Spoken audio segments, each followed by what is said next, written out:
get an idea for what those really are. I teach at Arkansas State University in Mountain Home, and in 1996 I moved to Gloucester. After leaving the oil industry, I worked in the oil industry for 25 years. I got fed up, I joined Greenpeace and moved to Gloucester.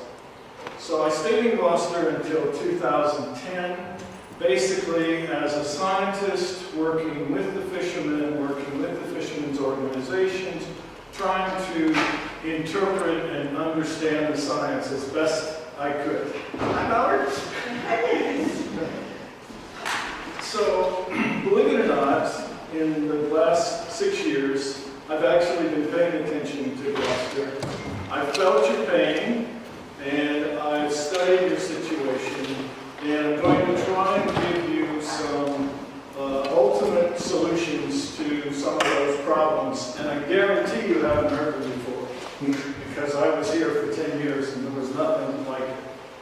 So my talk today is going to be in 4 parts. And I know this is going to be a big stretch, but last week, or this week, I was at the United Nations with Helen Garland, and we presented a paper for the Earth Society called The War on Science. And I'm going to read that for you. I know it's a big stretch, but it will give us a framework to put the other battles that I'm going to teach you about in there. Next, I'm going to show you the ocean infrastructure for New England and how the ocean infrastructure relates to things like the Gulf of Mexico and the West Coast. Then I'm going to show you some more about New England, and then ultimately I'm going to end with a discussion of New England fisheries and what you can do about them in today's particular political climate. So if you can stay with me for about 5 minutes, I'm going to read you what I said at the United Nations, and I don't think you've heard it before. The paper's called The War on Science, People, and the Earth. The Earth Society has struggled for nearly half a century to persuade Americans climate change is real. Now the issues of pollution, oil disasters, and the rising levels of disease and early death is becoming impossible to ignore. The cost in human suffering and the impact on our air, water, and land cannot even be calculated, but in flashes on the news we still see it.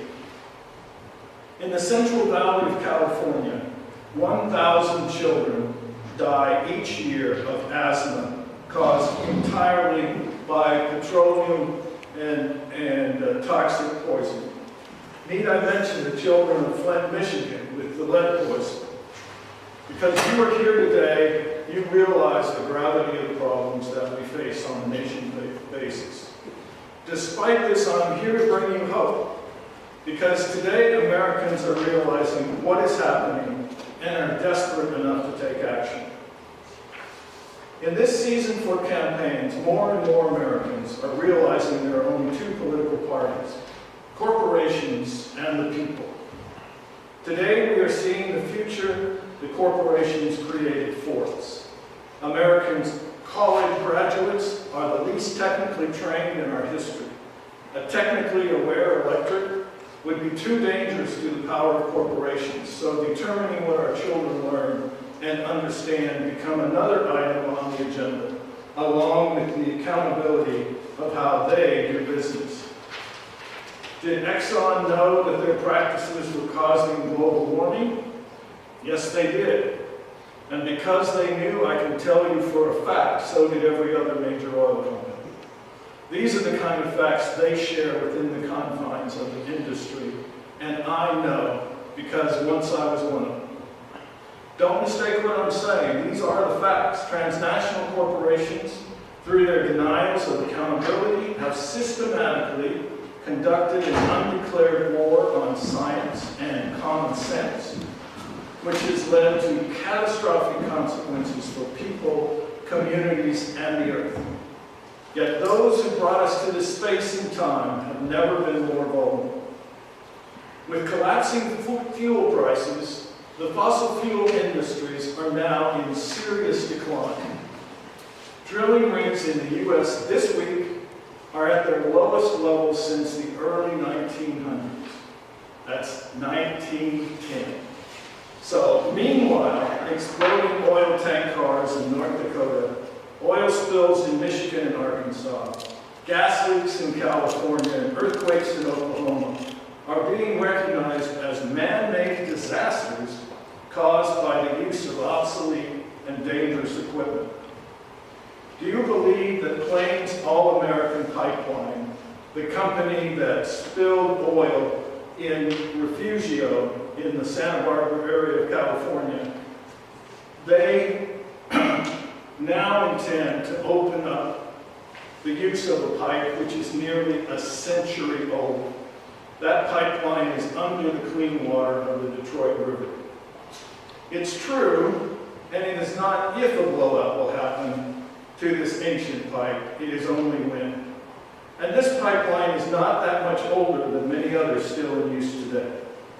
If this pipeline, the so-called accidents of the oil disasters take place because abominably poor maintenance and unreasonable cost-cutting, even when prices were high and bonuses and profits were setting new records. This is just the beginning. Using ancient pipes, even when they are known to leak, is an industry practice which will increase. These corporations show little regard for human health or safety.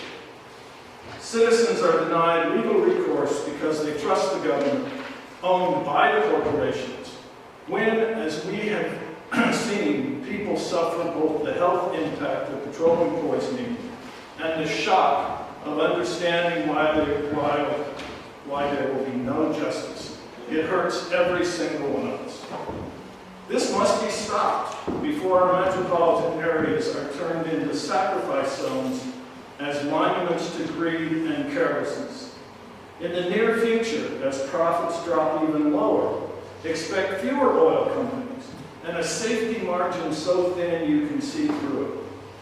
We must face the fact that corporations control the regulatory infrastructure intended to enforce good practices and minimize risks to people and our environment. There's not one cause, but many. Oil industry lobbyists demand fewer regulations.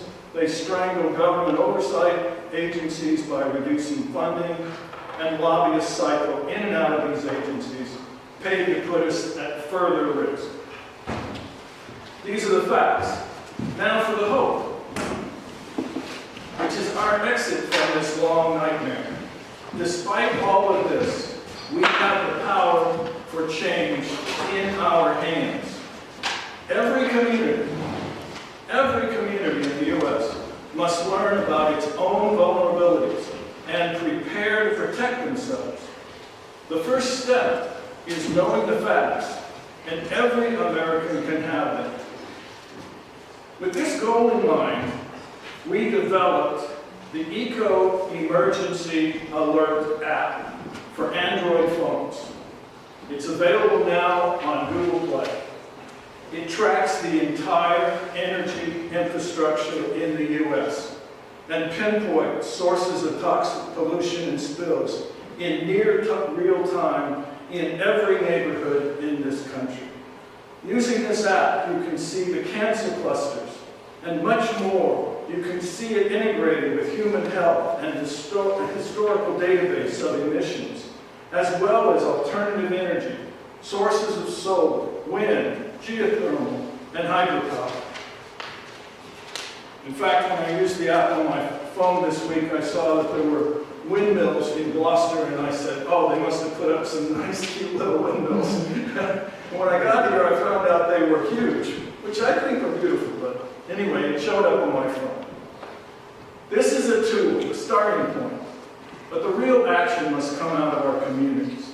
We are calling for every community in the United States to begin training for the disasters which will inevitably continue to increase. Coming together to help each other will change communities and each of us. This will bring us together in ways living generations have forgotten. Have you ever wondered what made America great? It was this: standing up for each other when the bad times come. We have to love each other. If we act now, community teams will be ready to help us gauge the dangers, help us relocate when necessary, and show them how to monitor their health, and also show victims how to ensure the company responsible pays real reparations and cleans up the mess instead of shoving it into a storm drain. Providing this training to local groups is our mission. Can we stand up for each other in the earth? Yes, we can. Because we possess in our hearts and minds the will and determination to begin the world over again and to get it right. So I read that this week at the United Nations at the ringing of the peace bell on the equinox. And now I'd like to try to get us to the second stage, which is probably what you might have come here for, to talk about the ocean infrastructure. Okay. This is the LNG import facilities in the Gloucester area. And I imagine there are a few things that you haven't heard about these yet. For one, there are two LNG unloading facilities. Let's see if I have a pointer here. Yes. Here at number 2, which is the Northeast Gateway, owned by Accelerate, and number 3, which is the Gulf Suez Neptune facility. But what you may not know is that the Gulf Suez unloading facility with the 2 buoys and the 4 anchors and the giant ships that tie up has never once unloaded a single amount of LNG. They took your ocean, they gave you, what was it they called it, mitigation money, and they've still got the anchors on the seafloor, they've still got the pipes, they've still got the buoys. Not one has been used, nor has the pipeline been used that Suez was building. So now let's talk about number 2, Accelerate. I guess they call it Accelerate Energy LLC. Accelerate Energy became operational as of May 2008, and it is the product of a multi-billionaire, George Kaiser, and his operation. And when they brought this unloading facility for LNG to Gloucester, they said, we know what we're doing because we've done it before in the Gulf of Mexico. What we didn't know is that by 2012 in the Gulf of Mexico, they had dismantled the facility, taken the anchors away, taken the pipes away, and reclaimed the ocean. While the Northeast Gateway LNG facility stays pretty much dormant. Item 1 here we'll be talking about a little bit more. Item 1 is the Everett onshore LNG facility, the one in the canal. Since 1974, that facility has unloaded 1,000 vessels of LNG. And that is what Suez was supposed to be trying to replace with the Neptune facility. Meanwhile, up in Canada, number 4, it's called the Canaport. They became operational in 2009, and they've already unloaded 300 vessels of LNG. So you guys gave up your ocean, you gave up your lobsters, you gave up your fishing, and you took on the risks of collisions with giant vessels, you took on terrorist risks, you took on risks that the anchors would foul something, all of those risks for the mitigation money. And because of circumstances and the price of natural gas, you never really had to accept any serious consequences for that. Okay, now I'm stuck. Let's try this. Can't advance. Enter. Oh, we're moving, I see. Let me back up again. What I saw on the screen, on my screen, wasn't what I saw on your screen. So, just to back up what I've been telling you, the green is the District Gas Everett LNG facility and how much gas it has downloaded since 2005 to 2015. The red is the Northeast Gateway, the Accelerate company, and Accelerate spent $450 million to get that facility up and running, and they've had those little red unloading episodes in 2009, 2010, 2011, nothing, 2012, 2013, 2014, nothing. 2015, looks like they had to unload 1 or 2 loads of LNG during the wintertime. So, Suez. Suez runs the Gulf Neptune facility. As I said, not only has it not been used, but it is not operational. This is Suez's stock for the last 6 months. Okay? Suez has about $25 billion in debt. It's got negative cash flow. It's one of the largest LNG and natural gas facilities. Of course, it's a company from France. And when stock prices start to fall that quickly, oftentimes what happens is they reformat their company. So Gulf Suez just went through a name change, which you'll probably see in the newspaper before long. It's now called Engie, E-N-G-I. Doesn't that make you feel secure? This is the Neptune facility, just so you know, this is northeastgas.org, and it says that it has, however, this is at the bottom of the page, not been active since its startup and is currently not operative.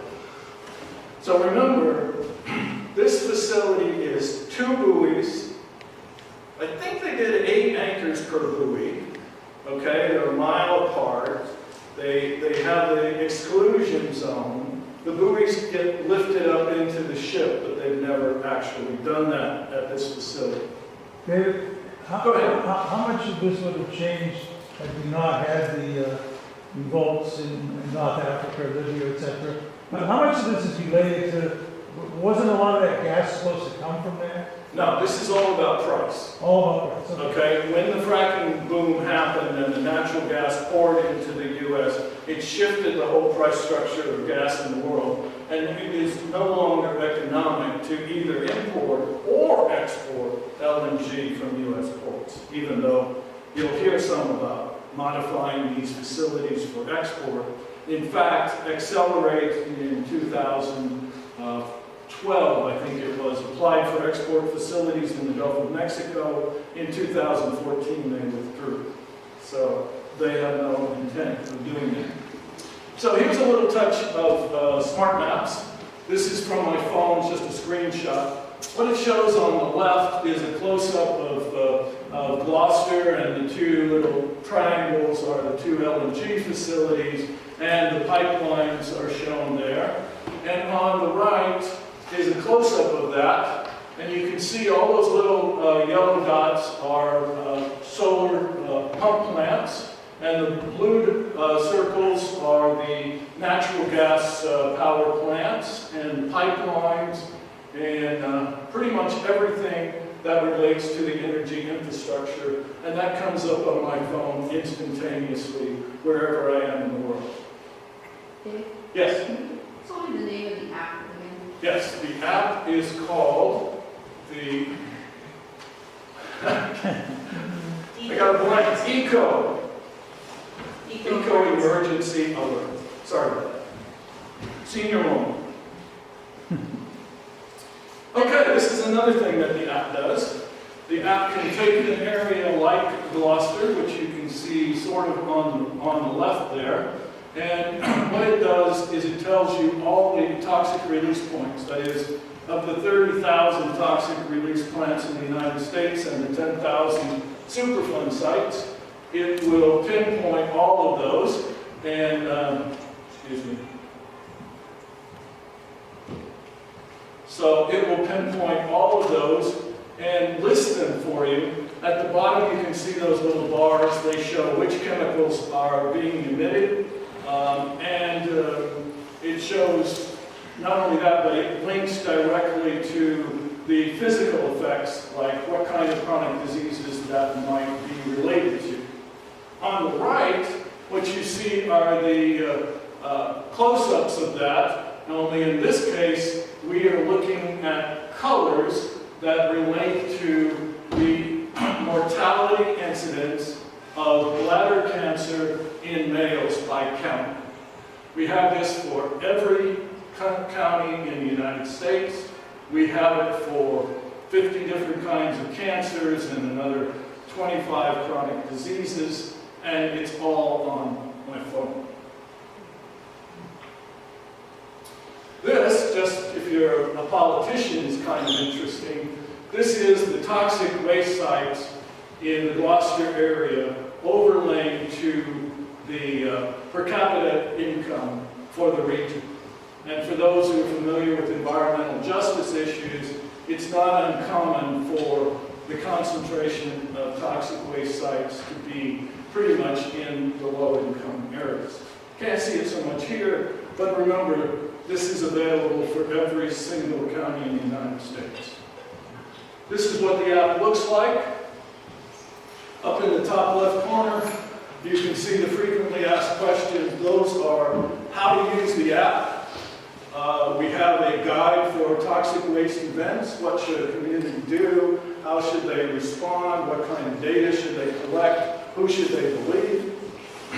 Then we have what we call the bomb trains.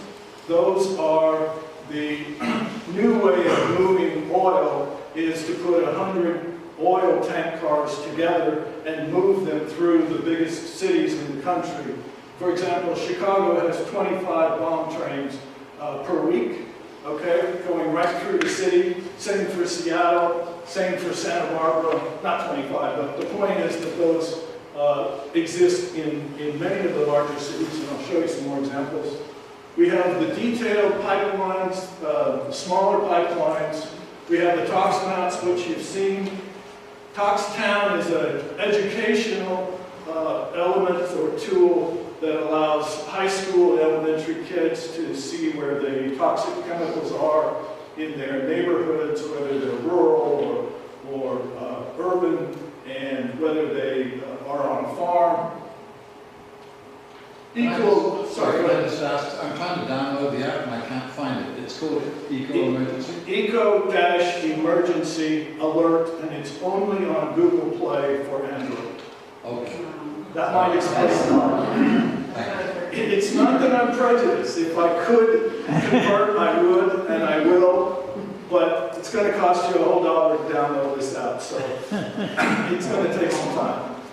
You're going to love this story on Eco Alert, okay? When you punch that button, what you access is called the Coast Guard National Response. Now, you would think that the Coast Guard would focus on the shoreline, and it does. And it does take all the offshore reports. But here's the catch. It takes all the onshore reports in the U.S. as well. So when you download the little Excel file, you get 15,000 phone calls that describe what the substance is, how much, where it is, who's responsible, what's the status. 15,000 per year. So there are already 4,000 2016 events for the United States. And you can sort those by state, by city, by area. Then we have the energy map, which you've seen, the Superfund site, the Red Cross Emergency, which is a link to all of the natural disaster response plans for the United States. Tornadoes, earthquakes, hurricanes, tsunamis, all of them are on that link. Then we have the tutorials which for each one of these tools is a video that actually shows how each one is used. Here's the earthquakes in Massachusetts. I can tell you that, there are a few scattered earthquakes around there in the last 20 years. But for the United States, we can not only zoom in on individual earthquakes, but get this, your phone has a gyroscope built into it, an auto gyro. And there is an app that you can download, and we have instructions, that actually allows your phone to be used as an earthquake sensor. That means if you set it down for 30 seconds, it registers as a fixed point and an earthquake sensor, and then if there is a quake, and your phone moves in exactly the same way as all the other phones in this room, or in this county, or in this state, they can track the location and the motion and the intensity of the earthquake from your cell phone. And this is a quick example of the Coast Guard National Response Center. The caller reported hydraulic line was ruptured on a truck. The caller reported the vessel experienced engine problems. Those are call number 10,131. And every single toxic site, report in the United States goes right to that center. And our app goes direct to it. So there are no URLs to remember. There are no surfing the internet. It just goes direct to the source. I wanted to tell you something about offshore infrastructure. You've seen what it looks like offshore Massachusetts. This is what it looks like offshore Louisiana. No, it's hard to see, but those are undersea pipelines and platforms.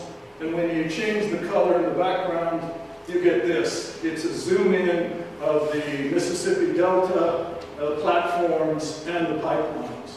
So when I talk about the corporatization of the ocean, this is what the companies have done to your ocean. This is what the fishermen have to deal with.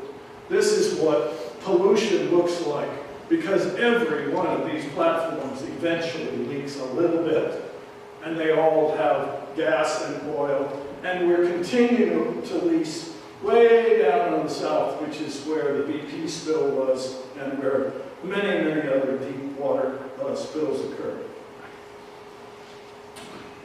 This is what the west coast of the U.S. looks like. That's Los Angeles. That's the energy map for Los Angeles and all the little gas plants and all the solar features. Over on the left side, you can see just the pipelines and the offshore infrastructure. And one of those was called an underground gas storage facility. We know it as Porter Ranch or Aliso Canyon. This was an oil field drilled in the 1940s, depleted completely of oil, and California Gas, or Southern California Gas, decided that they would use this as a storage facility for natural gas. There are 200 wells, all about the same vintage, the 1940s, and one of those leaked all the methane that you saw on television, and the other 199 are sitting there waiting to leak. Now here's the piece they don't tell you about. This is one facility out of 400 in the United States, and most people have no clue where the underground gas storage facilities are located. Our app reveals those. Here's an example. This is still the Santa Barbara coastline. You can see the little blue dot there up to the right is the Porter Ranch. And as we were looking, we found another one called La Goleta, which is only half the size of Porter Ranch and sits right on the coastline among the rich and famous of Santa Barbara. We talked a little bit about earthquakes. We now know that drilling operations, particularly injection of wastewater from drilling and fracking operations, induce earthquakes. In the past 2 or 3 years, the facts have come in and they are indisputable. Easily, this is controversial, but I'm a geologist, they could easily trigger a 6 or a 7 magnitude earthquake. And the state says, we probably ought to shut down 1 or 2 as a safety precaution. Meanwhile, everything continues to shake. And every geologist will tell you that the more earthquakes you have, even small ones, the more likely it is that you're going to have a big one. One more thing that you need to know, in 2004, the USGS issued its earthquake risk map, and those were not allowed politically to show suspected induced earthquakes. The next map comes out next month. It will incorporate suspected induced earthquakes, and there will be 11 new places in the United States with high earthquake risk, places like Ohio, Oklahoma, and Arkansas, and Texas, where induced earthquakes are everywhere. Our app can handle that. I told you about the oil trains. This is one we borrowed from a non-governmental organization called the Forest Ethics Group. They mapped all of the potential train routes that carry oil tankers, long lines of oil tankers, and they included the evacuation zones. The red is a half a mile from the rail, the yellow is a mile from the rail, and as you can see, if you had a house on the left, you might be safe in the evacuation. If you had a house on the right, you probably ought to be thinking about getting some different real estate, because these oil trains are everywhere. Did I get through them? Must have. Let me see. I've got a whole other story to tell you, so just want to make sure I covered everything. Yep, okay. All right, so that's the energy infrastructure of the United States. So, that brings us to the fishing industry of Massachusetts. What do we know about the fishing industry of Massachusetts? Well, we know that monitoring of the fish stocks has been done for the last few years, and that NOAA has been paying for it, right? NOAA, what do you know about NOAA? You know that it's a $5 billion organization and that it has 12,000 employees. Do you know anything about Jane Lubchenco's replacement? Let me tell you a little bit about Jane Lubchenco's replacement. And I have nothing against this woman. In fact, I think she's probably the most qualified person they've ever put in charge of NOAA. Her name is Catherine Sullivan. She is a genuine astronaut. She has been up in 3 shuttle missions. She is a geologist with a PhD. She knows everything there is to know about satellite surveillance, everything you can imagine about weather and satellites and technology. And in my experience in the fisheries industry, I've never seen her name, even though she was Lubchenco's assistant secretary for the whole time that Lubchenco was in charge. So, what are we going to do about monitoring? The first thing you need to know about monitoring is that there is an unholy alliance between the government, the NGOs, and the corporations. And Andy Rosenberg, who is in charge of a company called MRAG, which stands for Marine Resources Assessment Group, has the exclusive, non-competitive contract for monitoring the fish, the ground fish in New England. And he has that because he and Lubchenco have been linked for the past 30 years. They've started together at Oklahoma State, where she is back now teaching. And as time goes on, I traced this through a long, detailed report. But what you probably should know is that Andy was on the transition team for Obama as he came into office the first time, and he recommended Lubchenco as the NOAA director. Lubchenco is on Andy's resume as his #1 reference. He and MRAG have been linked for almost 30 years because, as it turns out, when Andy got out of school, he went to London, where he went to work for a company called MRAG UK. And then he invested in that, brought it to the US, and imposed it as the only legal source of monitoring groundfish. So the question is, and there are 2 articles there, neither one of them I wrote. I had some influence because I worked off and on with those people. But the question is, can this organization honestly monitor groundfish in New England? They are corrupt. They got an exclusive contract for forever. Andy says that it's not a major contract and he's not going to make a lot of money. Great, tell him to turn it back over. If you saw the newspaper today, the number went from 25% observer coverage to 15% observer coverage. Whoopee! 15%!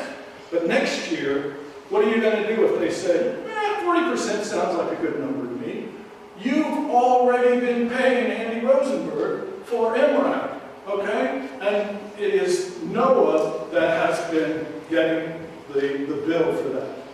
Next year, this year, if you allow it to happen, you'll be paying Andy Rosenberg to assess your fish. He was in charge of the assessment of catch shares. He put it in place. He and Lubchenco had only one plan in mind for the New England fisheries, which was catch shares. There was never a doubt. They greased the skids for everything that they wanted to happen in New England. And if you let that contract stand, you might as well give up on the fisheries because they only have one conclusion.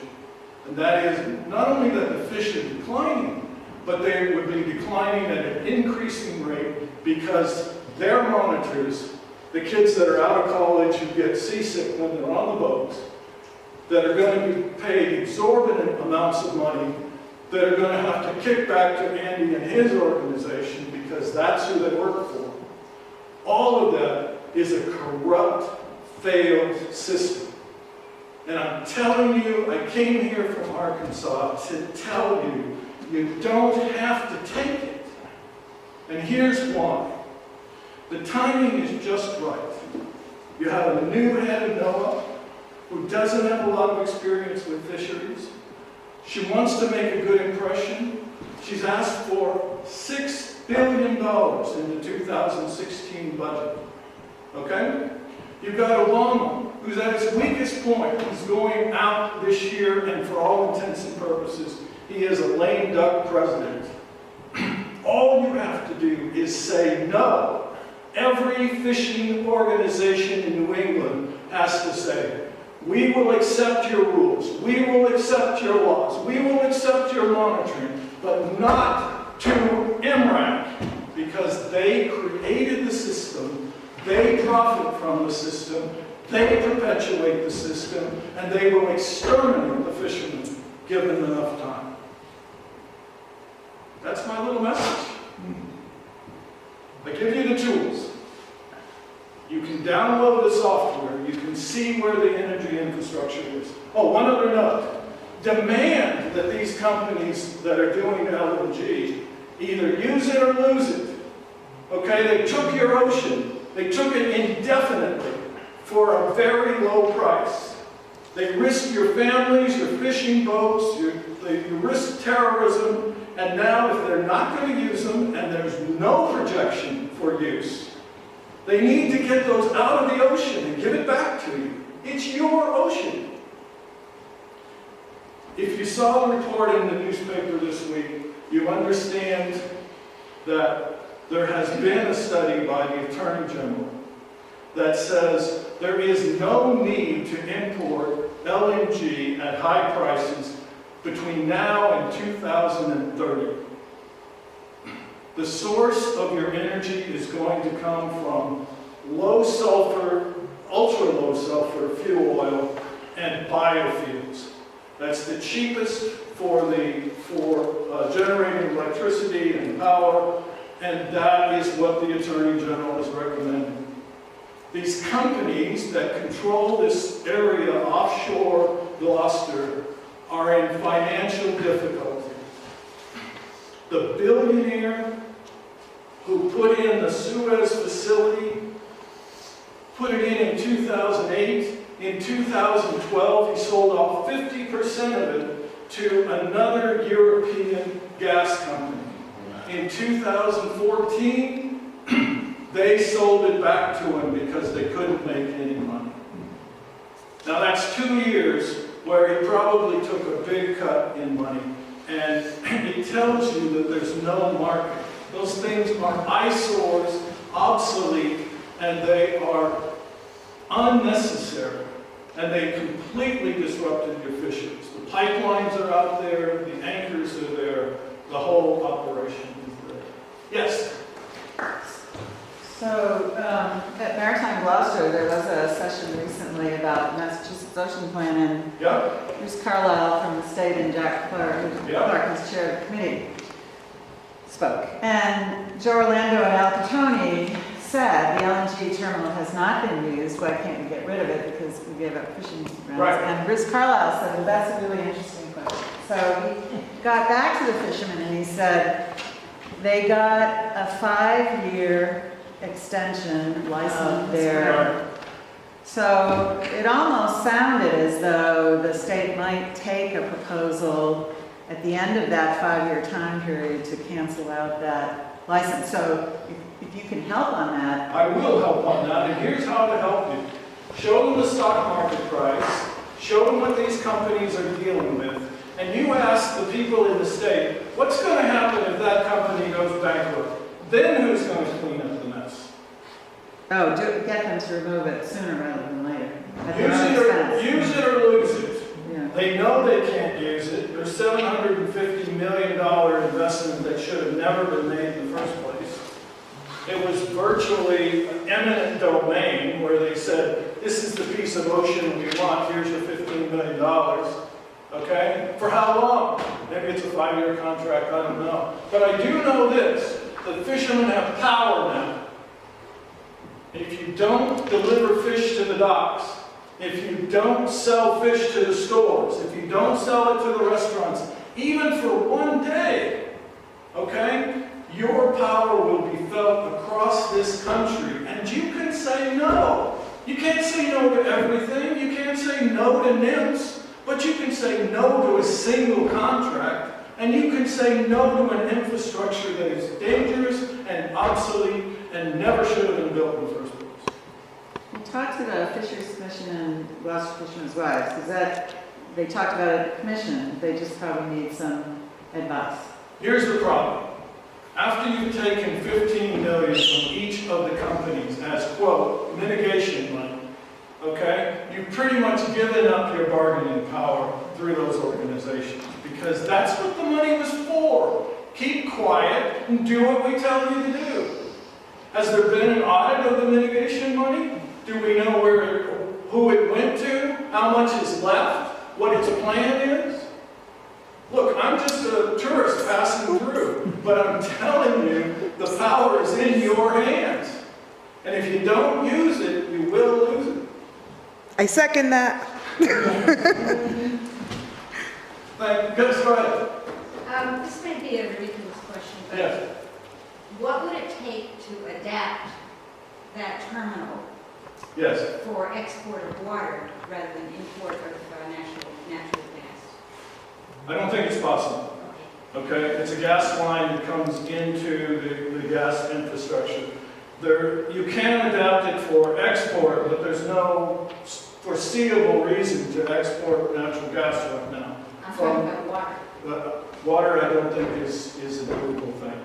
Okay, it's all designed to gasify and freeze and ungasify, and it's not what that infrastructure can do.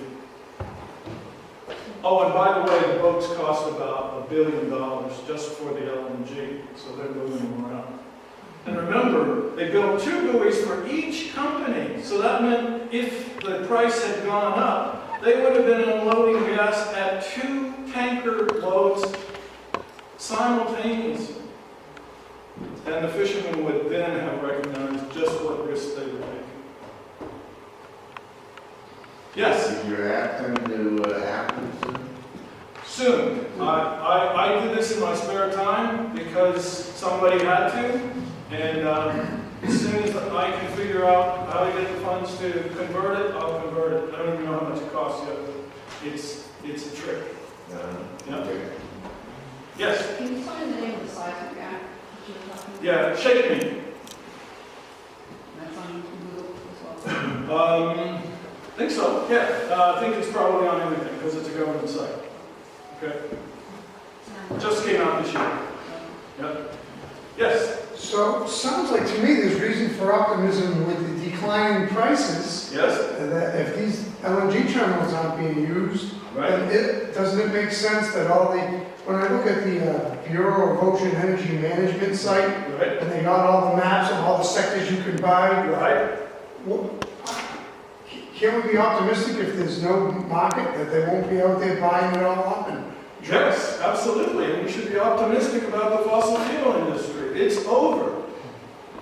Did you hear about the frack king, McClendon, the guy who actually got fracking going in the United States and borrowed millions and hundreds of millions of dollars and told everybody that this was the greatest thing that the United States could ever go into?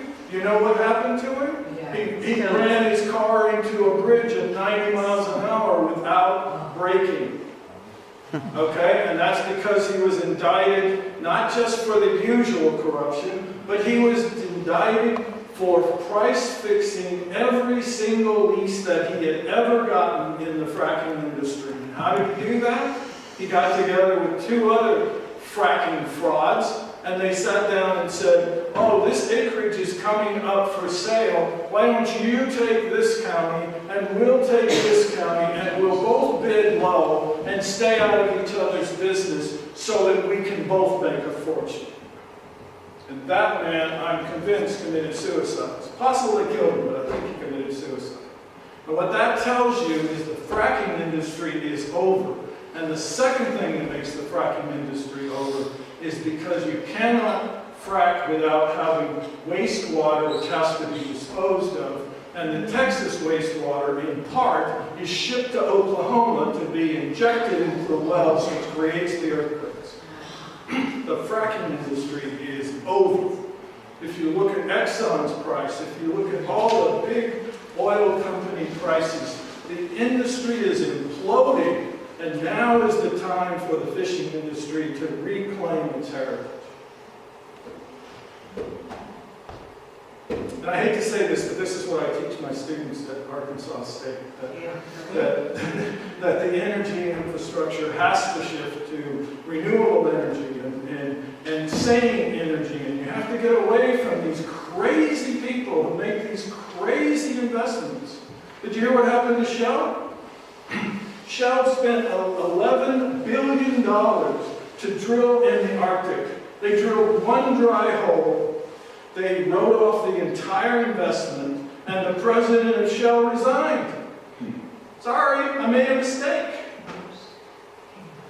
Yes? You know, it amazes me because we live in a time where technology has advanced so fast that, you know, I've got all this stuff in my pocket. Right. I used to have to go to get a truckload of stuff at Radio Shack. Right. And bring it home, but now it's all in my pocket.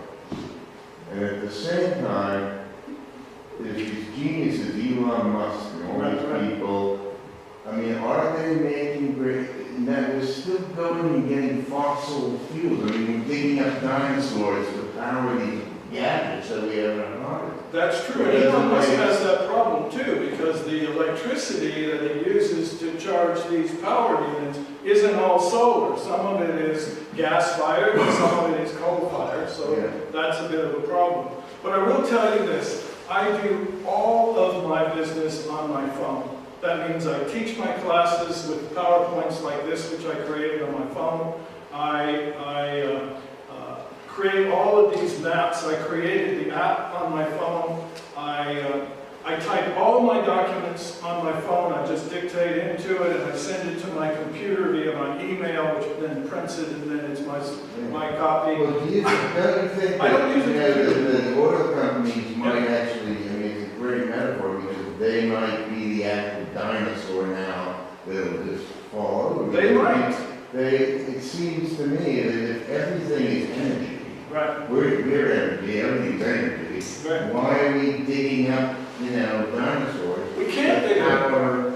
We cannot dig it So, up. I mean, they have this guy Tesla, Right. 100 years ago, he was saying, oh, yeah, you'd be able to have this thing in your vest, and you'd be able to talk to people around the world, and people were thinking, oh, he's crazy. Yeah. And now, I mean, I'm fascinated by Tesla, because a lot of his stuff disappeared. Yeah, we're still learning about his Yeah. technology. But what I will tell you is that in the West Coast, for example, when Exxon got into trouble with the pipelines and getting the oil and gas in the 1960s, they brought in an offshore floating refinery to process that oil. And since the state wouldn't let them do it, they had to go beyond the 3-mile limit so that they could put it in federal waters. Now, here's what I'm going to tell you, that since the Santa Barbara oil spill last year, okay, all of the offshore platforms for Exxon have been shut in, okay? And sooner or later, they're going to say to the people in Santa Barbara, we either start these pipelines or we'll bring in another refinery that'll be modern and safer and bigger and shinier, and it'll be another screw-up. Because every time these companies cut costs on maintenance, accidents follow. Yes? Okay, so right now Neptune is just nothing but a big empty pipe out in the water, right? It's a buoy, actually 2 buoys. Okay. 8 anchors, maybe 16, I can't remember, giant anchors, okay? And a pipeline to connect it under the sea. And there's nothing in the pipeline, correct? Just Right, compressed there it? is nothing in the So pipeline. It's never been used. Okay, so it's not an inherent environmental hazard. Well, unless you want to be a dragger in that vicinity, or Okay. you want to do lobster fishing or something like that. I argued with Accelerate when I was back here in 2009 that the place that Accelerate had chosen on the seafloor was the radioactive dump site from World War II. And I said, look, we have records that say planes flew over that area and dropped high-intensity radioactive waste in barrels and in concentrations that we know nothing about. And the EPA went out there and took the boat across a few times and said, we think it's safe, go ahead and drop your 20-ton anchors, 16 of them on top of it, and see what happens. Maybe they were right, maybe they were wrong, I don't know. But I will tell you that you took the risk and you took the money. Again, the anchors must have, broken open something. They're down there just We're talking big anchors. 20-ton anchor. I mean, as far as the ocean is concerned, it's like a pea. You're right, but they want a mile around them, right? Yeah, all right. So could you look at that and say, hey, this is a sanctuary. Yeah. Gives the fish a place to hide out, The lobstermen wouldn't be very happy, but Well, sure you could do it. The draggers won't be very happy, but yeah, you can do it. Well, we do have fishing sanctuaries where Yes, you can't we do. go. Yes. So why wouldn't you look at this as just another fishing sanctuary? Well, That's not environmental I'm hazard. sure that Accelerate will love that idea because it means they don't have to spend another penny to remove what they put on the seafloor in the first place. Well, Which they should never probably won't, you know that. Well, if they go bankrupt, before if that. they go bankrupt, then I guess you'll have a new sanctuary. There you go. Congratulations. But you should have some choice as to where the sanctuaries are, and not necessarily on the radioactive dump sites. Yes, question? Yeah, and maybe somebody in here knows, but the new power plant in Salem? Yes. They got rid of coal. Right? Is it going to be gas fired? I think Does so. anybody know that? Yes. Yes. Yeah, So why wouldn't they, I mean, Oh, Have because to they say already, everything. because they already have a gas pipeline that comes from Canada all the way around. Okay, there's no shortage of gas, all the pipelines are full. But you have the terminal right out front, Yep, and right to Everett, you're right there. you got the Everett facility already, okay, they're probably gonna be bringing in more LNG shipments, they've already brought in 1,000, okay? No terrorists have blown up anything yet, but if you've ever seen one of those LNG tankers come into the canal, it's like Homeland Security is there, the Coast Guard is there, the bridges are closed, and it's a real spectacle. But won't you be able to use the ships that convert out offshore Yes? and have it come right in, ready to use? You don't need the conversion. You know, And they had a shortage of those tankers a while back that was Right. slowing the industry down. Yep. I don't know for certain about this, but I do know that these particular regasification ships were built specifically for this purpose with giant moon pools at the bow, okay? So that they could accept the anchor internal. And I'm not sure that that's adaptable forever, but I'm not certain. Yes? Just one thing to say that it was explained by Bruce Carlisle and Jack Clark that in the ocean planning agreement, sanctuaries are precluded, no sanctuaries. No in state water, sanctuaries. No sanctuaries. But we have LNG reserved areas, right? We're just, this is a question on the sanctuary. Okay. Not allowed in Right. Massachusetts water. But, so the recent announcement about Obama putting off for a number of years any seismic testing or oil and gas drilling in the Atlantic. Yes. But the remaining question in Gloucester is what's happening in the Canadian leases? Do you have any insight out in Georges Bank as to whether Canada will go forward with that? Or if they do, if any companies will want to start drilling in Georges Bank on the Canadian side? Here's the truth. I helped to institute the moratorium on drilling on Georges Bank for both the U.S. and Canada.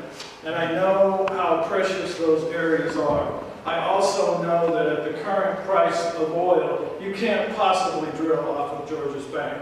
And you shouldn't, okay? I can also tell you that most of the offshore oil in the U.S. is not economic at $40 or $50 a barrel. Okay, they were projecting $100, $200 a barrel in the future, and nobody is projecting that now.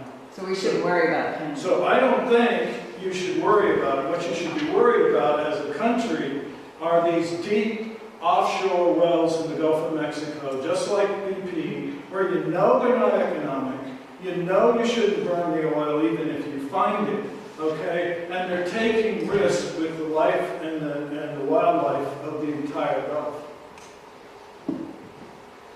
Thank you, folks. I enjoyed it.